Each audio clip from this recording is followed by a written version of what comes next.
የእግዚአብሔር ቤተሰቦች ውድ ወንድሞቼና እህቶቼ ከጌታችን ከኢየሱስ ክርስቶስ ጸጋና ሰላም ይብዛላችሁ። ይህ የያህዌ ንሲ መንፈሳዊ ትምህርትና የስብከት አገልግሎት መሰረታዊ የክርስትና እምነት ትምህርት ተከታታይ የሚያስተላልፈውን ለሁሉ እንዲደርስ ፎሎ፣ ላይክ፣ ሼር፣ ሪፖስት በማድረግ እንድትጀምሩ በጌታ ፍቅር እያሳሰብኩኝ ባለፈው በ15ኛው ትምህርታችን የክርስቲያን የውሃ ጥምቀት የተመለከትን ሲሆን በዛሬው 16ኛው ርዕሳችን የጌታ እራት የሚል ይሆናል። የጌታ እራት ክርስቶስ አልፎ በሚሰጥበት ዕለት ማታ ከደቀ መዛሙርቱ ጋር የፋሲካን እራት ከበላ በኋላ እራት ከሚበሉበት ምግብ እና ከሚጠጡበት መጠጥ አንስቶ ለደቀ መዛሙርቱ በመስጠት በማግስቱ በመስቀል ላይ ለሚሰቀለው ሥጋውና ለሚፈሰው ደሙ ስለ ብዙዎች ለኃጢአት ይቅርታ የሚፈስ የአዲስ ኪዳን ደሜ ይህ ነው በማለት መታሰቢያ እንዲያደርጉ በመስጠት ያቋቋመው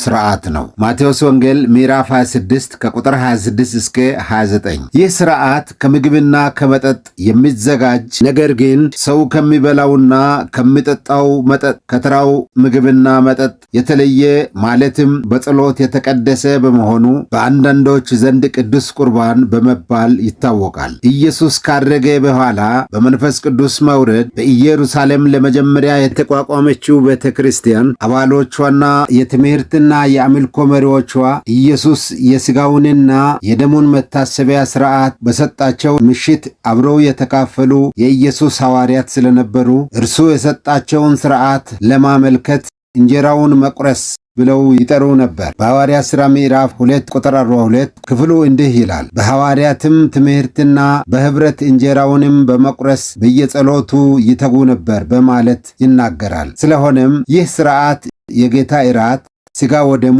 ማለትም የክርስቶስ ሥጋና ደም እንጀራውን መቁረስ ቅዱስ ቁርባን እየተባለ እስከ ዛሬ ድረስ በቤተ ክርስቲያን ይታወቃል። በሮሜ ምዕራፍ 10 ቁጥር 9ና 10 ኢየሱስ ጌታ እንደሆነ በአፍህ ብትመሰክር እግዚአብሔር ከሙታን እንዳስነሳው በልብህ ብታምን ትድናለህና ሰው በልቡ አምኖ ይጸድቃልና በአፉም መስክሮ ይድናልና ተብሎ እንደተጻፈው በኢየሱስ ክርስቶስ ሞትና እግዚአብሔር አብ ኢየሱስ ክርስቶስን ከሙታን እንዳስነሳው ያመኑ እንዲሁም ሞቱን በሚመስል ሞት እና ትንሣኤውን በሚመስል ትንሣኤ በውሃ ጥምቀት ከእርሱ ጋር የተባበሩ ይህም የውሃ ጥምቀት በቆላሲስ ምዕራፍ 2 ቁጥር 12 በጥምቀት ከእርሱ ጋር ተቀብራችሁ በጥምቀት ደግሞ ከሙታን ባስነሳው በእግዚአብሔር አሰራር በማመናችሁ ከእርሱ ጋር ተነሳችሁ እንዳለው በውሃ በመጠመቅ ከኢየሱስ ጋር የተነሱ ደግሞም የኢየሱስ አካል ከሆነችው ቤተ ክርስቲያን ጋርም አንድ ለመሆን የተጠመቁ ክርስቲያኖች ሁሉ የሚካፈሉበት ሥርዓት ነው። በአንደኛ ቆሮንቶስ ምዕራፍ 15 ቁጥር 8 እንደተገለጸው ሐዋርያው ጳውሎስ ከትንሣኤው በኋላ ጌታ ኢየሱስ ክርስቶስን የተመለከተ ከእርሱ ድምፁን በጆሮው የሰማና በእርሱ የተላከ ሐዋርያ በመሆኑ በአንደኛ ቆሮንቶስ ምዕራፍ 11 ከቁጥር 17 ጀምሮ እስከ 34 ድረስ ያለውን በምናነብበት ጊዜ እኔ ለእናንተ አሳልፌ የሰጠኋቸውን ይህን ሥርዓት ከጌታ ተቀብያለሁና በማለት ጌታ አልፎ በተሰጠበት በዚያች ሌሊት እንጀራውን አንስቶ አመስግኖ ቆርሶም እንደሰጣቸው ጽዋውንም ደግሞ አንስቶ ይህ ጽዋ በደሜ የሚሆን አዲስ ኪዳን ነው፣ በጠጣችሁ ጊዜ ሁሉ ይህን ለመታሰቢያ ያድርጉት። ይህን እንጀራ በበላችሁ ጊዜ ይህንንም ጽዋ በጠጣችሁ ጊዜ ሁሉ ጌታ እስኪመጣ ድረስ ሞቱን ትናገራላችሁና በማለት የጌታ የኢየሱስን ቃል ስናገራቸው ደግሞም ሳይገባው ይህንን እንጀራ የበላ የጌታን ጽዋ የጠጣ ሁሉ የጌታ ሥጋና ደም የመመስከር ዕዳ እንዳለበት በዚህ ክፍል ያስገነዝባቸዋል። ሰው ግን ራሱን መፈተን እንዳለበት፣ አካሄዱን መገምገም መመርመር እንዳለበት፣ ከዚያ በኋላ የጌታ የሥጋውና የደሙ መታሰቢያ ከሆነው መብላትና መጠጣት እንደሚገባ ያስገነዝባቸዋል። ሳይገባው የሚበላ ሰው የጌታን ሥጋ ስለማይለይ ለራሱ ፍርድ ይበላልና ይጠጣልና በማለት ይናገራቸዋል። የቆሮንቶስ በቆሮንቶስ ቤተ ክርስቲያን ምዕመናን በምዕራፍ 3 እንደተገለጸው ገና ሥጋውያን በመሆናቸው ስለ ጌታ ሥጋና ደም ለይተው የማያውቁ ናቸው። ስለሆነም ለመብላት በአንድነት በተሰበሰቡ ጊዜ በሀብታምና በድሃ በህብረተሰቡ ዘንድ የተከበሩ የተባሉና ያልከበሩት መካከል ልዩነት ይደረግ ነበር። ሀብታሞች የራሳቸውን ምግብና መጠጥ በማምጣት በመሽቀዳደም ለብቻቸው ሲበሉና ሲጠጡ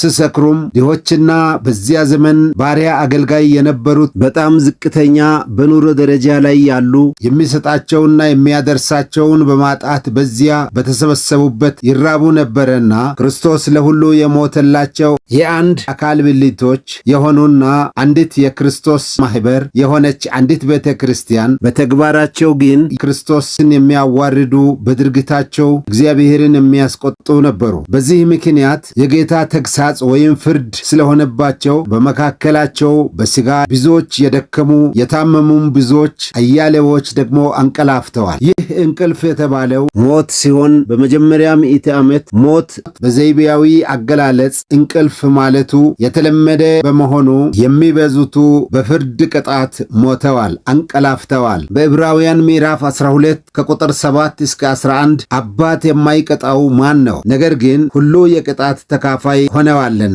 ያለ ቅጣት ብትኖሩ ድቃላዎች ናችሁ እንጂ ልጆች አይደላችሁም። ከዚህ በላይ የቀጡን የሥጋ አባቶቻችን ነበሩ፣ እናፍራቸውም ነበር። እንዴትስ ይልቅ ለመናፍስት አባት አብልጠን ልንገዛና በሕይወት ልንኖር በተገባን። እርሱ ግን ከቅድስናው እንድንካፈል ለጥቅማችን ይቀጣልና እንደተባለው በቆሮንቶስ ቤተ ክርስቲያን ምዕመናን መካከል በማይታዘዙት ልጆች ላይ የእግዚአብሔር ፍርድ ቅጣት ሆኖባቸዋል። ሐዋርያው ጳውሎስ የደከሙ የታመሙ ብዙዎች ናቸው፣ አያሌዎች ከመካከላቸው አንቀላፍተዋል፣ ራሳችንን ብንመረምር ግን ባልተፈረደብን ነበር በማለት እንደ ዓለማውያን የዘላለም ሞት የሆነውን ፍርድ ሳይሆን ይህ የጌታ ተግሳጽ እንደሆነባቸው በክፍሉ ይናገራል። በጌታ ተግሳጽ ወይም ፍርድ በልዩ ልዩ ሕመም የተመቱ እና በጌታ በማመናቸው ከሁለተኛ ሞት ነፍሳቸው የሚድን ቢሆንም በጌታ ተግሳጽ የሥጋ ሞት የደረሰባቸው ያንቀላፉ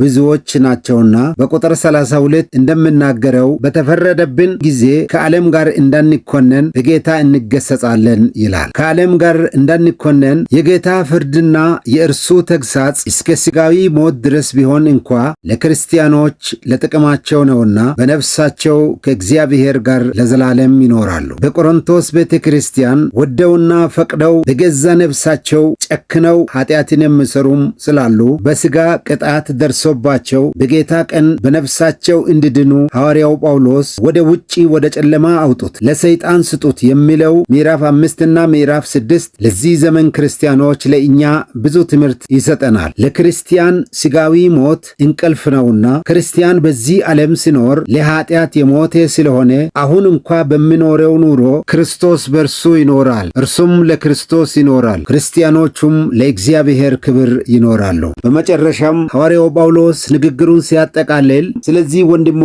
ሆይ ለመብላት በተሰበሰባችሁ ጊዜ እርስ በርሳችሁ ተጠባበቁ፣ ማንም የራበው ቢኖር ለፍርድ እንዳትሰበሰቡ በቤቱ ይብላ በማለት ይመክራቸዋል። እንግዲህ ልናስተውለው የሚገባን በዕብራውያን ምዕራፍ 3 ከቁጥር 1 እና ዮሐንስ ወንጌል ምዕራፍ 3 ቁጥር 12 እና 13 እንደተገለጸው በሰማይ የነበረ ሰማያዊ ነገር ሊነግረንና ሊያስተምረን የእግዚአብሔር ሐዋርያ ሆኖ ዛሬ እኛ የምንከተለውን የክርስትና እምነት በምድር ሊመሰርት ሐዋርያ ሆኖ ወደ ምድር በመምጣት ከአብ የተላከውን አስተምሮና በደሙ መስርቶ ወደ ሰማይ የወጣው ኢየሱስ እርሱ የነገረንን ቃል ወይም ሥርዓት የጥምቀት ቢሆን የጌታ እራት እርሱ በዮሐንስ ወንጌል ምዕራፍ 6 ቁጥር 63 እኔ የነገረኋችሁ ቃል መንፈስ ነው እንዳለው የብሉይ የፊደል አገልግሎት ፈጽሞ የመንፈስን አገልግሎት የሰጠን ቃሉና ሥርዓቱ ሁሉ መንፈስ ያለበት በመሆኑ ትልቅ ፍርሃትና አክብሮት በመስጠት እርሱ ባዘዘን መሠረት ልንተገብረው ይገባናልና ጌታ በነገር ሁሉ ማስተዋልን ይስጠን እያልኩኝ በሚቀጥለው ጊዜ ስለ ኃጢአት የመጽሐፍ ቅዱስ አስተምህሮ በሚል ርዕስ እስክንገናኝ ጌታ በባርኮቱ ይጠብቀን። አሜን።